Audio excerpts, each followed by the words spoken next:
সুপ্রিয় দর্শক, দেখতে পাচ্ছেন হিমসাগর আম কিন্তু অলরেডি আমরা কিন্তু যে বড় গাছ, আসলে গাছগুলো কিন্তু বড় গাছ, গাছটা দেখাই তাহলে বুঝতে পারবেন যে গাছ আসলে বড় গাছের আমগুলো সবসময় কিন্তু খুব মিষ্টি হয় এবং অনেক মিষ্টি হয়।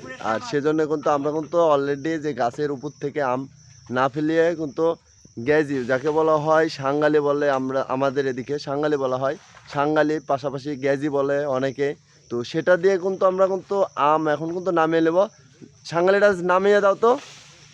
তো দেখতে পাচ্ছেন যে এখন কিন্তু আমরা লগি বা একে লগি বলা হয়, লগি থেকে কিন্তু আম আমরা কিন্তু যে এখন কিন্তু নামিয়ে নিচ্ছি, কারণ অলরেডি কিন্তু গ্যাজি ভরে গেছে। দেখতে পাচ্ছেন এই যে নামানো হচ্ছে, কারণ দড়ি দিয়ে নামানো হচ্ছে, কারণ আমটা যেন ভালোভাবে আপনাদের কাছে পৌঁছাতে পারি, সেজন্য কিন্তু আমরা এতটা কষ্ট। কারণ যদি এই আমগুলো আসলে নিচে রাখারও কারণ আছে, যে আঠাগুলো যেন গায়ে না ভরে, যে চটিতে রাখি না।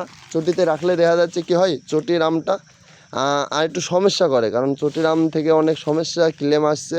সে কারণে চটিতে আম আমরা রাখি না, না রেখে যে এভাবে রেখে আমগুলো শুকিয়ে নিই।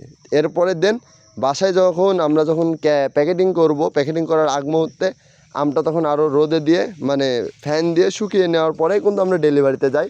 তো আপনারা যারা আমাদের থেকে 50 টাকা কেজি খেরসাপাত আম নিতে চান, তারা আমাদের সাথে যোগাযোগ করবেন। সবাই ভালো থাকবেন, সুস্থ থাকবেন, আদর্শ কৃষি নার্সারির পাশে থাকবেন।